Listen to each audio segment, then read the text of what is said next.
The story begins with Yukito, the son of the sect's leader, whom many people are carrying by bounding in the box. They are superstitious and want to become him eligible for the leadership post. Therefore, he is bound in the box and carried to the mountain cliff on a stormy night. Yukito has been suffering from this torture since childhood. He has surety of death because he can't survive in the sea for 3 days. However, his father assures him that Mitama-sama, their god, will assist and remove him from this threat. Also, it's Musabi's ritual that every successor has to go through to become the clan leader. Yukito is trying to convince his father that he will be dead, but his father has a blind trust in Mitama-sama, who will cleanse, purify, and strengthen him in this expedition, as he knows that his father will not listen to him, so he has given up pleading for him. Other clan members have thrown him into the merciless sea. While deep inside the sea, some scenes flash in front of his eyes. His clan member takes him from there when he is talking with his classmate. He has to bathe from fire and tolerate water pressure by remembering Mitama-sama. Not only this, a potent tribe member smashed him to the ground to make him strong.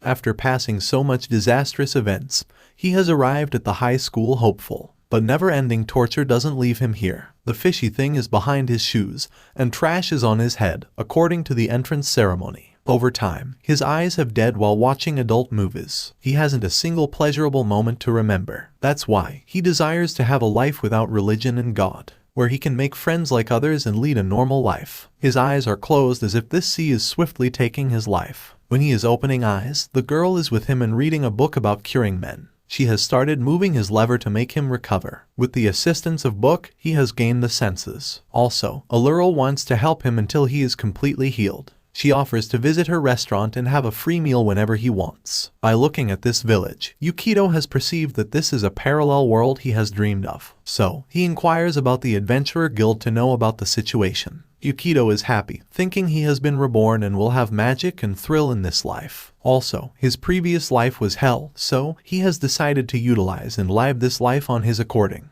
But Allura assumes that he is demanding work. Therefore, she takes him to the field and assigns him the task of farming. Yukito hasn't imagined it, therefore he is disappointed. To start a new life with farming is boring for him. While thinking, Roy warns him not to cast an evil eye on Allura, because all the girls in the village belong to him. Just then, Roy appears and scolds him for threatening a new person. He humbly introduced himself and Roy with him. After the conversation, Klen offers him a job by handing him over dagger. Yukito is fully aware that this dagger is a classic starter weapon. According to his assumption, with this dagger, he can suppress the goblins, and he is ready to do this job. On the contrary, Klen takes him to the Garden of Grapes for harvest. Imagination compels him to think that they are testing him, whether he is eligible to fight back against an imaginary monster or not. So, he put his best by gathering the grapes, but the stock is overloaded. Roy and Clan are worried that the stock will be wasted because they don't know how to preserve it. Something blinks in their mind, and now they know how to protect these grapes from waste. They take these grapes for booze out and have fun with them. Roy is also thankful for him because he has given him an expensive drink. On the other hand, Yukito wants to smash his head on the ground. All things are not going according to his expectation. Here, Celery is drinking alcohol. Celery is the older sister of Allura, who prefers enjoyment over work. Apart from them, Yukito is pissed off for not having magic, a sword, and the monster in this parallel world.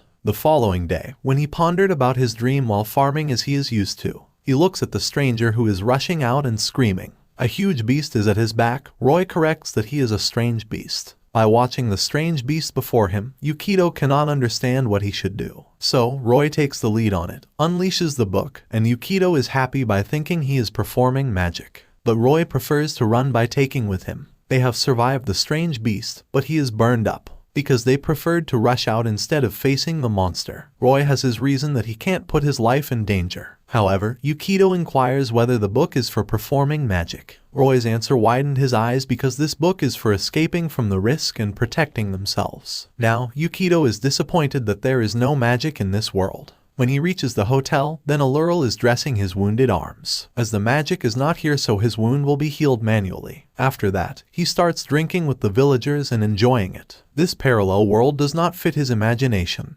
but he is still happy. There he has to harvest fruit, make alcohol, and consume it like others. That is the opposite of his dream. Still, he is happy because this life is far better than the previous one. After making Roy lose in the drinking competition, Allurl tells him villagers are happier. That is all because of him, and she insists Yukito stay here. In reality, Yukito also wants to stay here. The scene changes when he is wandering in the forest. After living for so many days, he has realized that there is no concept of God. Along with this place is void of spirituality and religion. Suddenly, he looks at the dead animal and decides to give him a burial. But something blinks in his mind. What are they doing with dead bodies if there is no religion? Before he can figure out the answer, Roy and Allurl appear. They haven't found him when they awake, so they are locating him. Here Roy tells him about a mysterious book that can make a person disappear. Yukito thinks that this is the book that leads people to an alternate world. Contrarily, Roy reveals that it's an adult book. However, they move to Imperial Capital, and Yukito visits this place for the first time. Their village is a small part of this imperial palace. Roy elaborates that this place is teaching the people farming to deal with monsters. Also, he advises him to refrain from conversing with the people because they despise the villagers. Roy takes them to the shop, where he reads an adult book to read.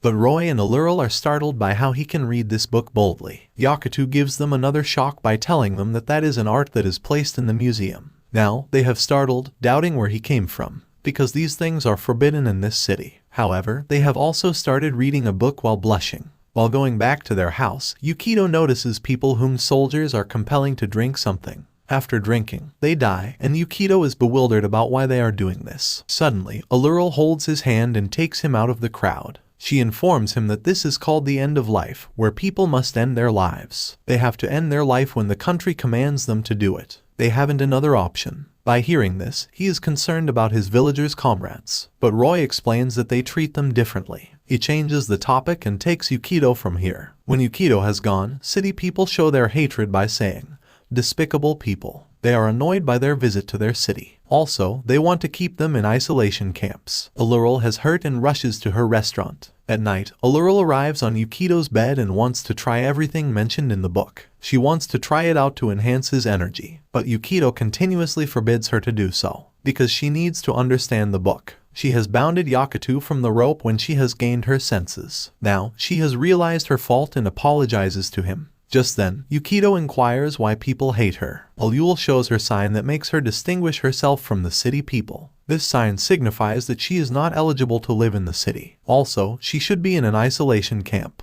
People living in the isolation camp don't follow the country's rules like the end-of-life system. So, city people hate them and feel disgusting talking with them. But they have found Yukito different from them because he never feels despised while talking, eating, or spending time with them. Yukito, who hasn't had friends in his previous life, is pleased to have them as friends. It doesn't matter to him that they are outcasts because they are his friends. Allurl is happy to listen, and she asks about the pendant glinting around his neck. This pendant is the only thing that he has taken from his previous world. His father has told him that this pendant has the ability of a lucky charm. Despite of, he has given this pendant to Allurl, and she is happy to have it. He apologizes for giving her a cheap pendant and says she should go to her room. While returning to her room, she is happy to meet with him. The scene changes when Roy and Clen are angry about the country's decision. But Sillery knows that they can't do anything against them. Sillery has only one wish, that they shouldn't harm her younger sister. Roy has decided to fight back with them because he doesn't admit their decision.